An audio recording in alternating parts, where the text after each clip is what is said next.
Welcome back to another episode of the OPA to OPM podcast. I'm your host, Dave Mill, with my co-hosts, Alex and Kel. What's going on? What it do? Logged back in for another one?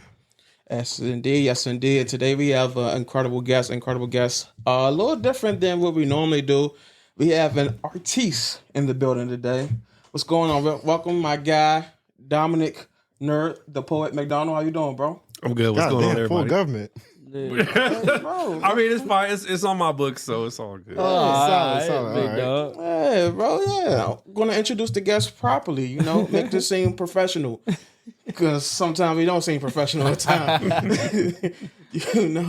But how y'all doing? How's everyone doing? Man, I'm blessed, brother. I can't complain. Yeah, hot.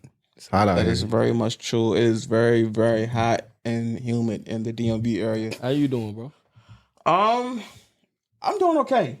It's been a rough week or so, but it is. Like I say, man, it could always be better, could always be worse. So it is what it is, But what's going on, Dom? How you feeling? I'm feeling good, man. I'm happy to be here and chat with you guys. Really love the platform and how you guys talk about elevating and wealth and different things like that. So I feel like we can definitely incorporate those things into the conversation. Yes, indeed. Yes, indeed. Yes, indeed. All right. So Dom or Nerd, which you prefer, Dom or Nerd? Nerd is fine. But, All right, yeah. Nerd. So tell us about yourself, where you're from, how you got into what you're doing, but brought you to the DMV because you're not originally from here, correct? Yes, I'm from Los Angeles, Okay. Inglewood specifically. So shout out to my people Inglewood watching. always up to no good, right? Yeah.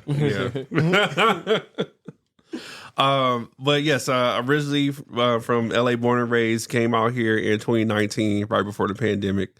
And I basically came out here to spread my influence in poetry. I had been doing poetry for about 8 years before I moved, part of different showcases, different things like that, and really wanted to expand my brand, So I came out here on a book tour and found out that this was actually one of the best places for poetry because there's a venue, which I'm sure you all know, called Busboys and Poets. Yes, And when people from the West Coast talked about it, they talked about it as if it was one location. And I found out they actually have several locations spread throughout the DMV. So I said, okay, well, this is a smooth transition. I could just go to different ones and do my thing. So that's kind of how the origin started. Okay, that's what's up. So you said Nerd the poet. So is that what's the primary art that you focus on, or do you dabble in other arts as well? Mainly just poetry, but I also do arts curation. I have open mic that I've been doing for about 3 years now called Refresh Open Mic. And we invite any type of verbal art expression. So that's comedy, singing, music, even if people want to do some acting and do a monologue. So really the verbal arts. Oh, dope. That's I was gonna say to touch on that a little more real quick because we all about giving game to the people. How would someone be able to? Well, let me take a step back. First, how did you get the idea, and then two, how would someone be able to incorporate this in their city or state where they're staying at if they're also a poet and they want to do some of the things that you're doing? Okay, so I got the idea actually from a YouTube channel, and it was basically 7 ways to make more friends as an adult, right? Because as we become adults, we get kind of in our own rhythm, and especially moving to a new city, it's hard to meet people. And one of the tips was to be the hub, right? Mm-hmm. Mm-hmm. And basically that is the host, that is the organizer, so that other people can meet others through you. Now, it doesn't sound like you're making friends directly, but if someone meets another person and they say, oh, well, how did you meet? Oh, well, we met at Nerds event. We met at Nerds open mic. You know what I'm saying? So it's putting yourself in the picture by taking yourself out of it, right? And a lot of times as artists, we want to put ourselves first. You know what I'm saying? We want to put ourselves on. We want to put ourselves in the spotlight. But when you take yourself out of the spotlight, you actually put yourself indirectly in the spotlight, because when people are asking how did this start, it traces back to you. So the first thing I would say is don't make it about yourself. You know what I'm saying? And then the next thing is find the opportunity where there is no opportunity. When I started my first open mic, it was in 2021, coming out of that. Well, we were still in the pandemic, but they were opening up establishments at 50%. So when it came to getting people to come to a place, aside from having food and drinks, hearing live entertainment was what can keep them there for an extra, 45 minutes to an hour. So I had the opportunity at this hookah lounge that I usually would go to before the pandemic to do an open mic. And it was funny. It was funny how it happened because they saw my Instagram of me going to LA in June for a Juneteenth event. And I was like, oh, you do poetry. Why don't you do something here? And I was like, oh, I didn't know I could do something here, And they had me pick one of their slowest nights where nothing was going on. And, now we here are 3 years later. I think that's a good point that you brought up where you were talking about or asking the question, like, how can people do it in their local area?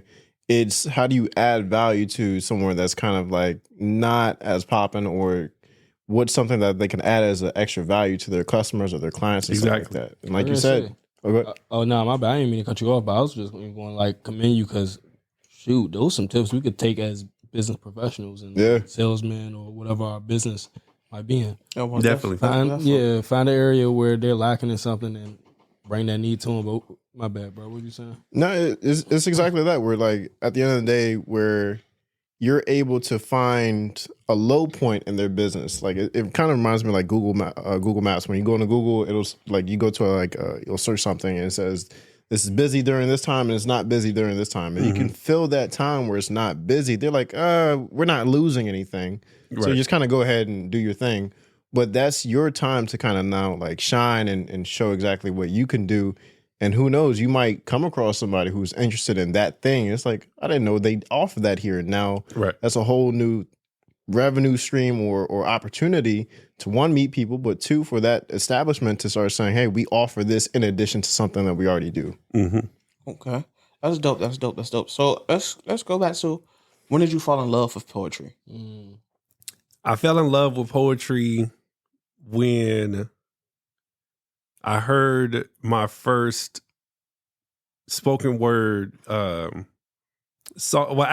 first time I fell in love with poetry is when I heard spoken word on a hip hop album. Okay. Which album was that? Yeah, I'm gonna say it was Common. Okay.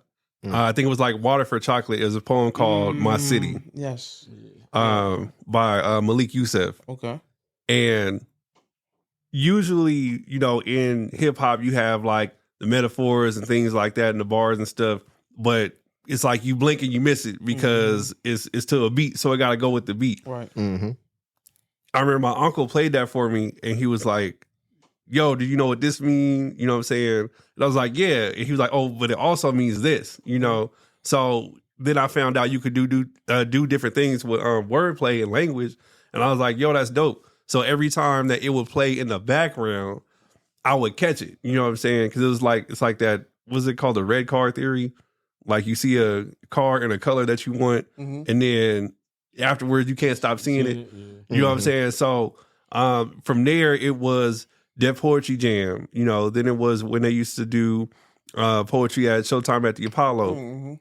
So it was kind of a part of my upbringing as I got into hip hop as like an add-on, and I was a part of our Black History Month program, and I wrote my first poem, which is actually in my latest book for the Black History Month program. That was about 2004 when that happened. Okay, man, that's dope to hear, man.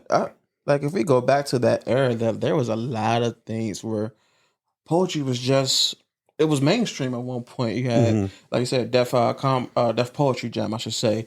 Man, Common, Kanye, a lot of those albums back then. Most Def, they had poetry in like their albums. Shit, even back then you had the Love Jones the movie, where a lot of people like came into that art form, or not came into it, but it became mainstream during that time. That's dope. Y'all got a question? I was going to say you had mentioned something about excuse me, fellas. When you first came, right? Yeah. So pause. Come on now. This is This is a professional podcast. Now, when you first came to DC, right, or Baltimore, the DMV Baltimore area, Yes. you said something about expanding your brand. Could you speak on what your brand is, like, or how did you find your brand?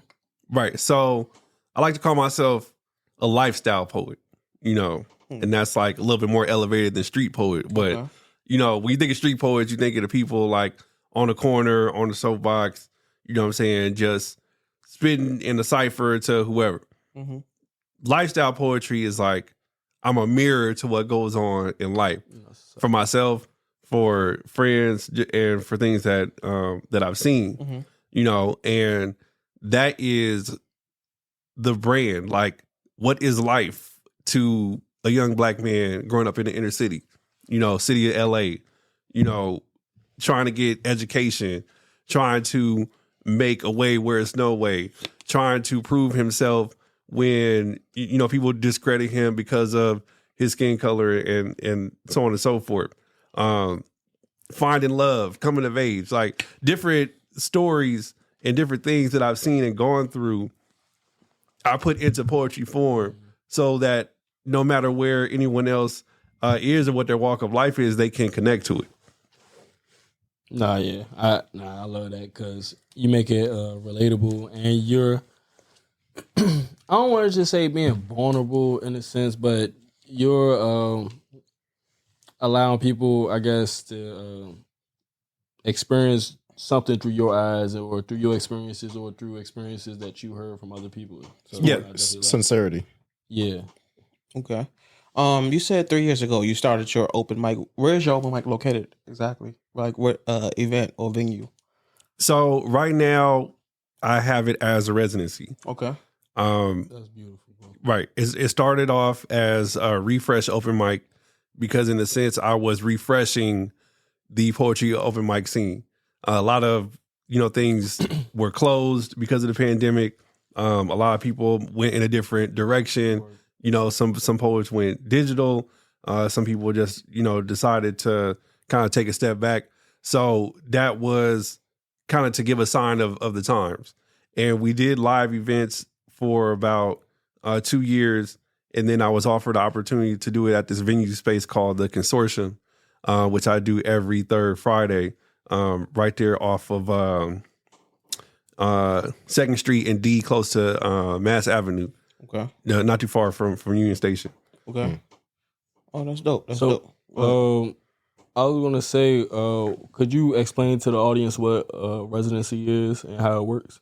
Okay, so a residency is basically saying this is where you're going to be doing an event at this time, at this location for a consistent amount. You know what I'm saying? So it could be 6 months, it could be a year, it could be 3 months, but a residency is like, instead of you having to find different places to do what it is that you do, we're going to have you here doing your thing. Like, of course I know what it is, but to give them even deeper example, like Usher in Vegas. When he right, yes, yeah, exactly. Yeah. Okay. So let's get into it because congratulations, you're nominated for the DC's Mayor's Arts Award, correct? Yes. Right. Congrats. But last year I was nominated. Okay, last year you were nominated. Yeah. Okay. Mm-hmm. Okay. And how does one become nominated for that? Does someone nominate you, or do you put yourself in to become nominated? How does that work? So there are different categories that you can have, and I believe it's like best in graphic arts, best platform, best in nightlife economy is what I was nominated for. And, you have the opportunity for people to kind of put you in, and then there's a voting process. Okay. So it's a selection process, and then it's a voting process. How's your life changed since you've been nominated? So my life has changed. People think I'm a celebrity or something, but I still pay bills and struggle on how to budget my life in DC because it's something to do every day. Very much true. Right. But it's changed in a sense to where now I can call myself a nightlife economist. you know, I never expected that when I first came out here. Like I came out here to sell books. Right. You get what I'm saying? And it was changing my thought process and changing my trajectory and also changing my ask. You know what I'm saying? Because now that I showed and proved, now I can ask for the hundreds of thousands of dollars to do something on a greater level. That's going to put me in the next level. The job I have now, I am the events manager for a restaurant. Definitely was going to get into that. But Yeah. And it's a entertainment restaurant, meaning that I'm responsible for bringing entertainment there 7 days a week. And not only is it going to be at this particular location, but the owner is also opening up several other locations within the next 6 months in DC proper. Nice. Okay, that's dope. You said something about when you got nominated for the nightlife economist. What exactly is the nightlife economist? Like, what does that encompass? So it could encompass everything from promoter, running a nightlife venue, and that gets kind of tricky a bit because, you know, we're still coming out of the pandemic, but what kept venues going, you know, between the last, you know what I'm saying, 2 or 3 years, that's kind of what they look at. And it was funny because I lost to the government director of nightlife, so you know, wow. I'm not saying it was rigged, but you know, definitely was rigged. Like they're employed by the city, right? So how can the city give? It's like giving yourself an award, basically. I didn't say it. But you know, and I'm gonna have a sit down with him though. You know what I'm saying? I work for the DC government, so yeah, you lost, cuz. Right. But hey, it was a good look. You know what I'm saying? I got the invite to, you know, have my face on the screen and everything like that. That's dope. But yeah, pretty much anything that keeps the nightlife going, businesses thriving. And the reason why, much like you talked about before, I was able to add value to venues and lounges with poetry, with showcasing the verbal arts. I gotta go ahead. I was going to ask, like, how do you keep finding new talent? How do you keeping things fresh and making sure that there's innovation and that people don't get like, all right, cool, we've seen this act before. Like, how do you keep that alive and fresh? Investing in the youth. What do you mean by that? So not everyone can get to a, you know, 21 plus venue because they're not old enough, right? But after 2 or 3 years, those people who couldn't get in are now coming in. So now they have something to show and prove. You know what I'm saying? So it's sustaining what was already going on and bringing people, but it's also reaching back and saying, hey, you know, when you have time, I have a platform for you. You know what I'm saying? After you finish, you know, graduating from your theater arts program at Howard, you know, come to my venue. You visiting in the city, you know what I'm saying? You want to introduce yourself to people, come to my venue. So that's dope as hell. Yeah, and so I'm very much in the community because I didn't have a person like me when I got here. I was a person like up till 2 a.m, scrolling through my phone, looking through hashtags, DC poetry, putting out there, you know, who are the poets here, connecting with them, going to their venues, having them show me the ropes, you know. And now that I see and did the work that it took, I can kind of fill in the gaps so someone don't have to do that. You see what's needed, man. No, bro, I love everything you're talking about, bro. Like, you emphasizing a lot of knowledge that, you know, was taught to me, and even on like the business tip, bro. Like, you're definitely a great businessman. I was going to ask you that. Was you about to ask a question? Oh, I won't cut you off. Go ahead. No, I was going to ask you that because you said that you went to to the venue, like initially before you have your residency, you went to a venue owner to add value. So if someone, because it's kind of like you sold the venue owner on allowing you to have your event. How did you practice your pitch, and what was the things that you were able to sell them on and give? Do you have any pointers for anyone who's into sales on how they can improve their pitch?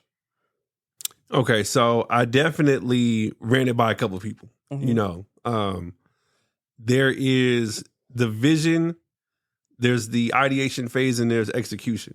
Okay. And I think that everyone should have a team or trusted people that's going to safeguard what that is, but also kind of give critiques in the process. Because there were some things that I want to do, and some people was like, oh, maybe you should do this. Or they gave an option, and I kind of, based off of my best judgment, went on what was the best to do. So I think that if someone wants to pitch something, first put it on paper. You know what I'm saying? Actualize it so it's out of your head, and you could see it in two different ways. Because sometimes we might want to say like, "Oh, I want to make shoes that fly," right? Mm-hmm. And then you put down what the cost of it is and production, and you're like, "Okay, yeah, maybe this is not a good idea."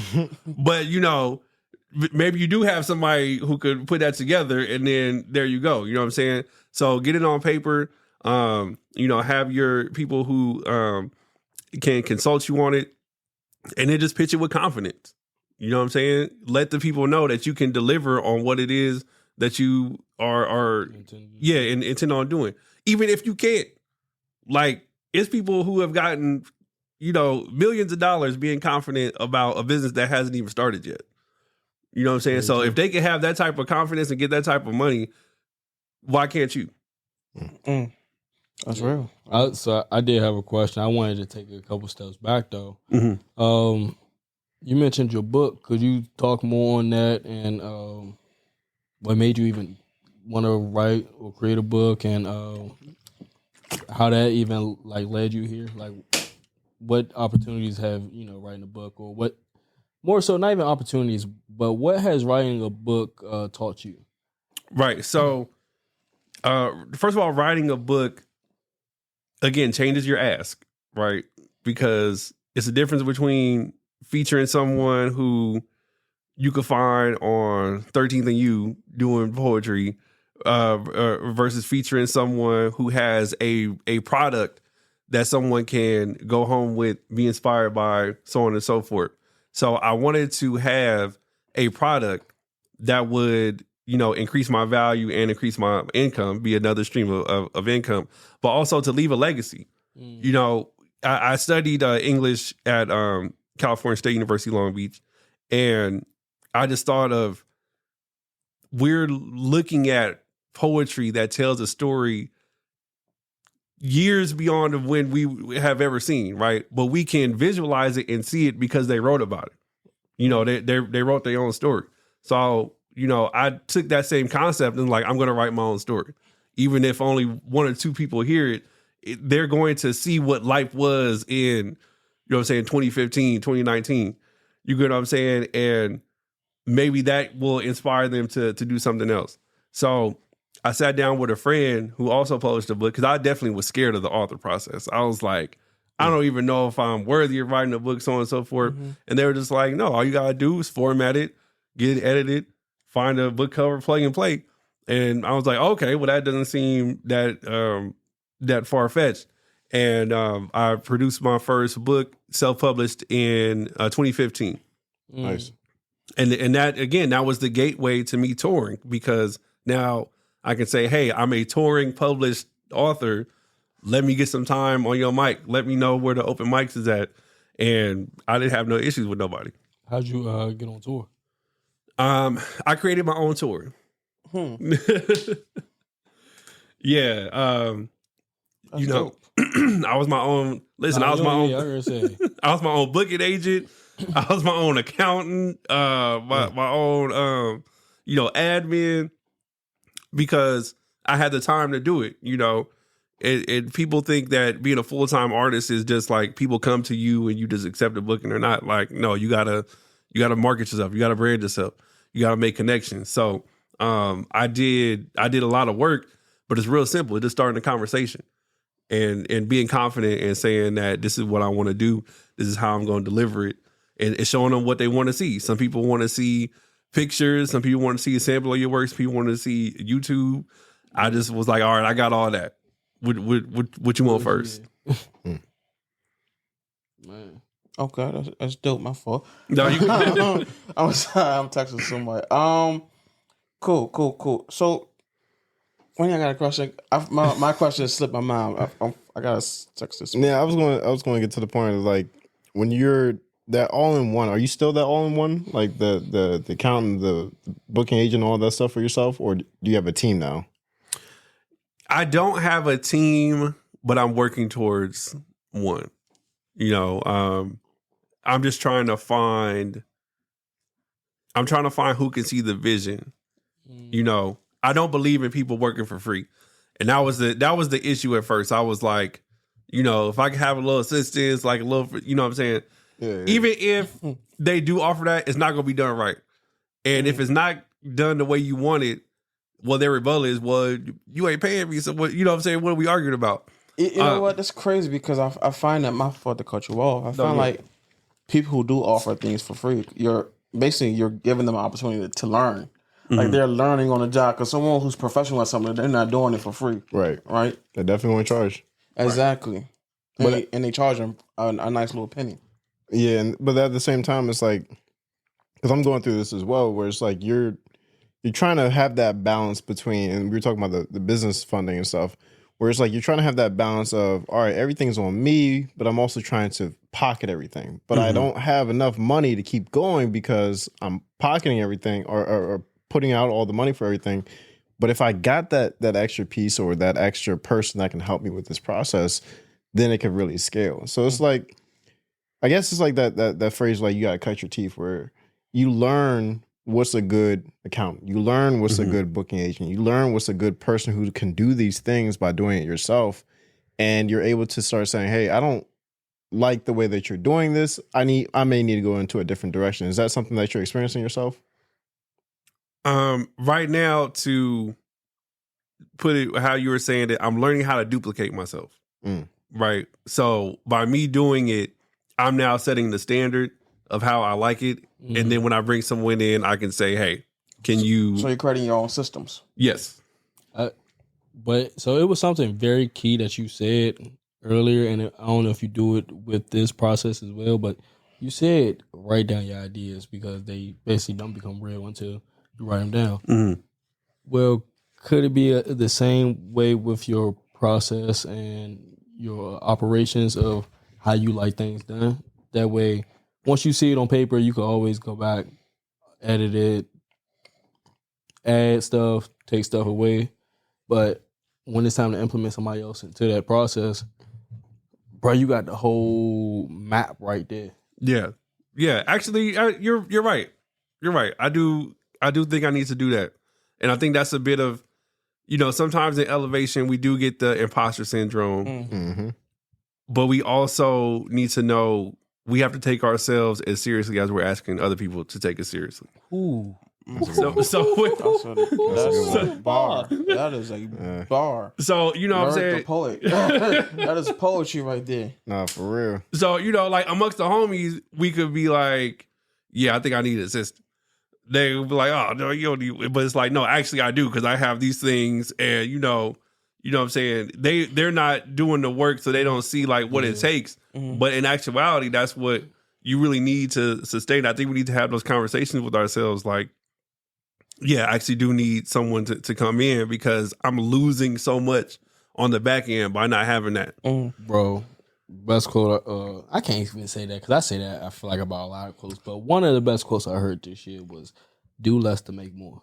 Hey, I would definitely recommend a book that Alex put me on to, and that's Work the System by Sam Carpenter. Like, have you read that book? I have not. That is, it basically talks about everything you just said about duplicating yourself, because as you go forward, you can't be the accountant and the booking event or booking manager and everything going forward. Like, you need to be able to duplicate the things that you know how to do and have someone else do it for you, you know. And like, since you have your system in place, like, there's less room for error, right? Because they know, hey, this is everything I need to do is document it, right? Right. And it's set up for me. So it's set up for me not to fail, basically. That part is always the toughest, because you're so used to doing things yourself. Now it's a whole separate job to think of what you have to do and then write that out in a way that somebody else can then say, oh, I know exactly what you need, step 1 through 10. Let me go ahead and do that. Right. Because again, it's like we're the masters of ourselves. You're the master of what you have going on and the clubs and the nightlife and stuff like that. It is you. But then when you're trying to duplicate that or expand that, it's like, now, how do I put this into terms where somebody else can then understand it? But then how do I also find that person who's capable of doing that work, who's also capable of doing the work at a standard that makes sense for what you have going on? Because I'm pretty sure you have a high standard for everything that you're going on. Author, now you're an award nominee and stuff like that. So you're like, no, I can't just take lackluster stuff. Like this has to be a higher quality, like higher ticket service that is being provided. So what's your thoughts on that, trying to duplicate but still have somebody who can be of that high caliber? I'm going to use this word that I just thought of called the bare maximum, right? And the bare maximum is what is the highest of the lowest someone can put out. You feel me? And try to do that. It's not the maximum, it's not the top, but it's the bare maximum. You know what I'm saying? And then once I find out what that is, as long as that person meets that, I'm good whether they overachieve or underachieve. You know what I'm saying? I'll be able to pick up the slack. Because you're not going to do the same work, you know, as I'm doing. Like, that's impossible. But if something falls, if something slips, or something goes right or left, I can, you know, pick up from where that is, because I'm used to doing it myself. Now, 9 times out of 10, that's not going to be the case. But if it is the case, I'm not worried about it. Right. And then, I mean, also something like to think about too is, bro, you're human. So like, you know, what if you need to take some time away for like, you know, take care of your health, you get sick or something, like you just out for 3 days. Yeah, exactly. Visit some family or something. You don't want that system or what you got going on to just stop because you're not there. You want it to be able to operate even when you're not there. It's a fine-tuned machine. Yeah, that's how you know you built a right system. Right. That's why I say bare maximum, not bare minimum. Bare minimum is like, you know, I check these emails. The bare maximum is I checked the emails, I responded. You know, I'm waiting for you in 2 or 3 days to see what you're gonna say. You know what I'm saying? So you got to find what that is, so you could be comfortable. All right, I like the direction this discussion has went, right? Because now we're seeing how art can intersect with entrepreneurship. Oh, he's an entrepreneur. Exactly. Yeah. I was realizing this, not realizing it, but it just hit the point when you was talking about how you had to book your own tour and these things like that. But it definitely hit me when you said that, yo, I'm in charge of curating art or events for a restaurant business. Like, what's the process for that? Like curating every single day, I have to have this in place. I have to have this performer or this thing going on for tonight at this restaurant, and then maybe having to duplicate it for multiple restaurants every day. How does that work? And how do you minimize your stress in doing it? Okay, so keeping things routine, you know, and not reinventing the wheel.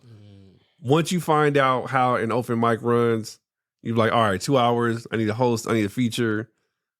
These many people can go. Intermission is going to go at this time. You can do it with your eyes closed. You know, now there are different scales to events. There's social events, mixers, right?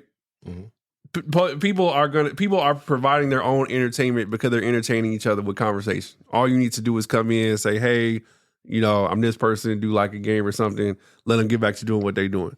There's live music, you know, so an artist comes in for about, you know, 20 minutes to 45 minutes.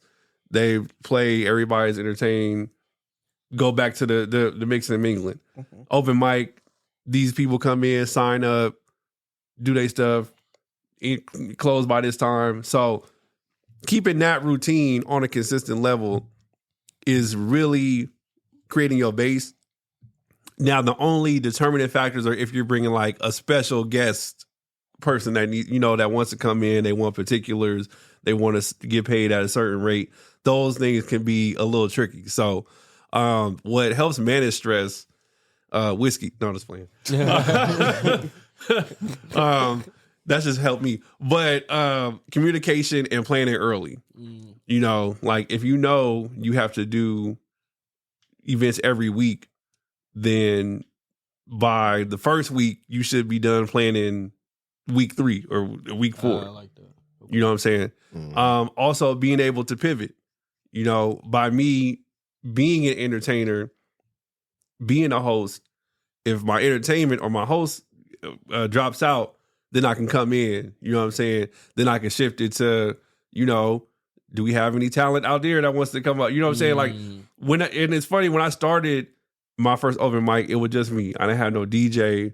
You know what I'm saying? I didn't have any special marketing or promotion.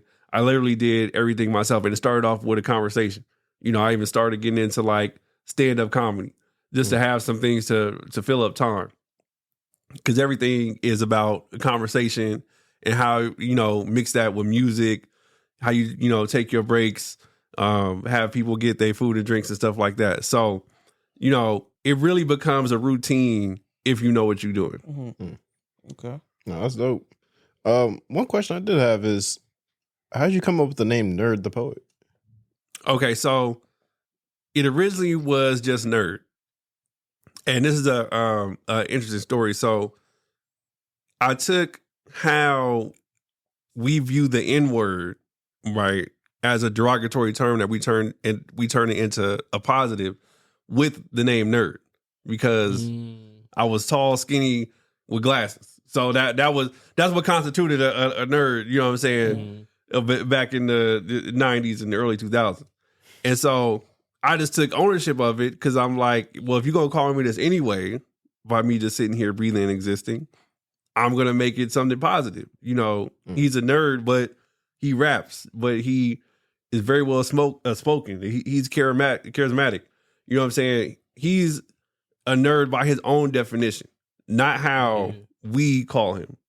You know what I'm saying? So it was funny. There was a cipher going on in high school, and I was a underclass when I was a junior, and all the seniors there, very talented cast. Shout out to Westchester High, and it was an opportunity for someone to jump in the cipher, and I was like, yo, I'm about to jump in, and then I got that look like, what he about to do, and. And I came there and I would just spit, you know what I'm saying? And everybody was like, oh, dang, I wasn't even really expecting that. I like how you would expect all the little, stories, and when you think the nerdy person is not going to do something, and then he step up. Yeah, that happened with me. And one of the seniors was like, we're going to call you Nerd from now on. And that name just stick with me. Now, as far as Nerd the Poet, I added that for branding, so that when people see my social media, they will know I do poetry. That's pretty much why that got added on there. I think that's important to note, because like there's a lot of people who are, I guess, not shy, but they're just like, they shy away from the limelight, or they don't want to draw too much attention to themselves, and they people put themselves in the box, or people put that person into a box, and you're like, okay, I'm the box, but I'm not going to be defined by your box. I'm going to define my box and make sure that I own this moment. Exactly. And take this by the reins. And then you turned it into a branding tool, which is even more affluential. And I think that's a really big thing that people need to understand, is that people can try to categorize you as something, and they can say, oh, Markel is this, Damel is this, Nerd is this, right? But when you come in there and say, no, I'm this, and then you back it up with the confidence, like you had that moment, you seized the opportunity. And I think a lot of people, if they hear your story, to say, damn, maybe I could do that. And they start seizing opportunities. Now, not all of it's always going to be perfect, right? There's going to be moments where you be like, nah, cool, I'm going to do it. And you get up on stage, you're like, Right. chest get tight, and you just like you choke on the moment, right? But at the end of the day, it's still something where you came out of your shell and you redefined what a nerd may be. Because again, most people, like you said, back in the day, a nerd was the tall, skinny dude, glasses, anime. Just a stereotypical. Yeah, kind of thing. Yeah. And you're like, all right, cool, I'm gonna rock with it, but I'm a rock with it the way that I want to. And I think that's very important for people to understand. Yeah. I was gonna say, what created your, like, I won't say I don't give a fuck, but like, what made you not care, like, about what others thought of you? Well, I'm an Aries, so you know. Gotcha. They're like, yeah, we don't do the astrology. But anyway, I don't know nothing about that, brother. Some people in the comments gonna understand what that meant. I think hip hop did that. Yeah. You know, like I used to listen to cats like Eminem. You know, one of my favorites. Yeah, like Outkast, like you know, the Neptunes, like people who embodied this rebellious, I'm gonna do what I want to do attitude. Mm-hmm. And I think that's where I found solace, because on a social level, I was getting treated in a certain type of way. You know what I'm saying? So I feel like it was a subconscious thing, to where as though I was like, you know what, if people are gonna write me off or they're gonna feel this way about me, they don't matter. What matters is, you know, what I have control over, how I'm going to move about the world. And that's just what I'm going to go with, because I don't like being a victim. You know what I'm saying? Like I'm actually not a victim. I'm really just sitting here minding my business, you know? Yeah, you that's your mindset is like very like strong, bro. I fuck with how you think, bro. It's impactful. It's very impactful, because at the end of the day, like you said, I'm not a victim. I'm taking control of my life. And because of that, this is who I am unapologetically. And I think a lot of people are just like, I am that, kind of, maybe, but they're like, they're not full force into it. And when you can acknowledge that, take control of that situation, you move different. Mm-hmm. And now you have that confidence from that. You took it to your brand, you took it to your book, you took it to your ability to book yourself on a tour, you took it to the ability to have be an award nominee. Mm-hmm. What's next? So what's next? And I was talking to Dave Miller about this offline. I want to build a bridge of DMV artists and LA artists. You know, because touring and putting yourself out there in different cities is how we become a household name. You know what I'm saying? It's how we expand our brand.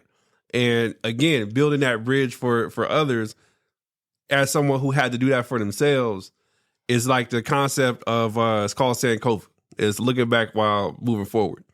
One of the things I learned in college. So I want to build a creative house for traveling and touring artists.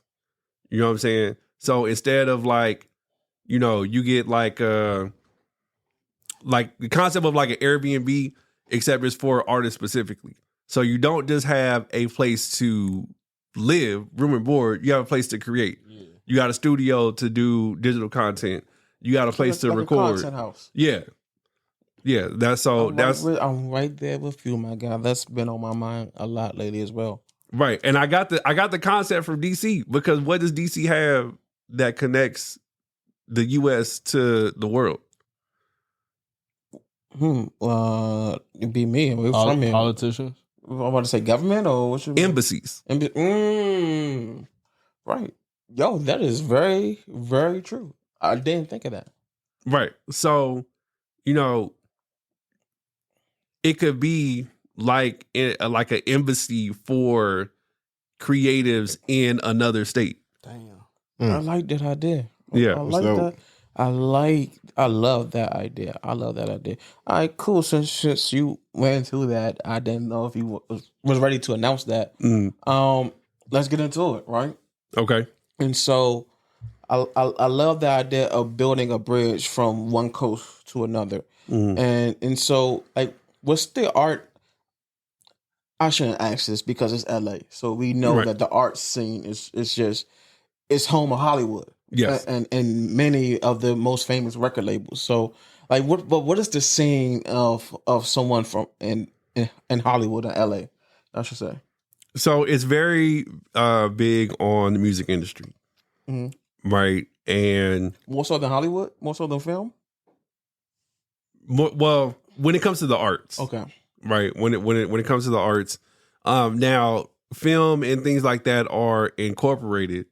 But like you said, since it is where a lot of record labels are and things like that, that's also, is music and entertainment is what they call it.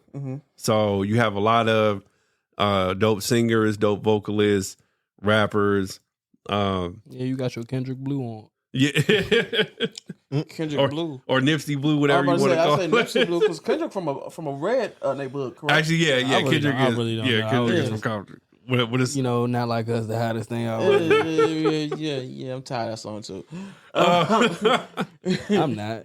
You keep it going, but no. But yeah, that's what's major out there. Like, the video production, music, things of that nature. Okay, that's dope. That's dope. And so what's the timeline for this project and what is the goal? I heard you say brought up the embassies, and that's dope. Like that'd be a great content house name, like the Embassy. DA Embassy, like the Embassy. Yeah, I mean, if you want to speak of yeah, I guess. But nah. So what's the timeline for when this project or will be ready, or like the planning stages of it? So the planning stages, it's very foundational. I'm building up to it like a Marvel movie, right? Okay. I was a part of a local artist residency program called 202 Creates, which is an effort funded by the mayor and the DC Department of Cable Television, Music and Entertainment. It's a long title. Okay. I'm glad I remembered it. So I am a resident alumni from that program. So now I'm working on getting other alumni resident artists to be spotlighted at one of my venues, but also build a bridge with another creative platform in LA. So that's being in the works right now. As far as when I will get this property together, I'm gonna give myself 2 years. Okay. Give myself 2 years at this point. Yo, we're gonna talk about this because that's something I'm very interested in as well. Okay. Because I have a love for real estate, so definitely interested in partnering with you on that and being involved. But let's go back to like the events. To like your open mic night. Okay. For someone who's interested in coming out, like what can they expect? Like what night of the week is it on? Like, and what's the scene like? What can they expect when they come out to the event? Okay, so the venue is Capitol Square Bar and Grill, which is right there on East Capitol Street and 15, in the East Capitol Hill area. Capitol Hill, okay, gotcha. Yeah, it's in our upstairs lounge. Very nice area, very nice venue. So you really can expect to come in and feel like you are at, an upscale place. Like we got the marble floors, we got the placemats and things like that. Make a good date night, different things of that nature. And just come in and show your stuff. It's like a little lounge, like speakeasy type of vibe. Mm-hmm. You know what I'm saying?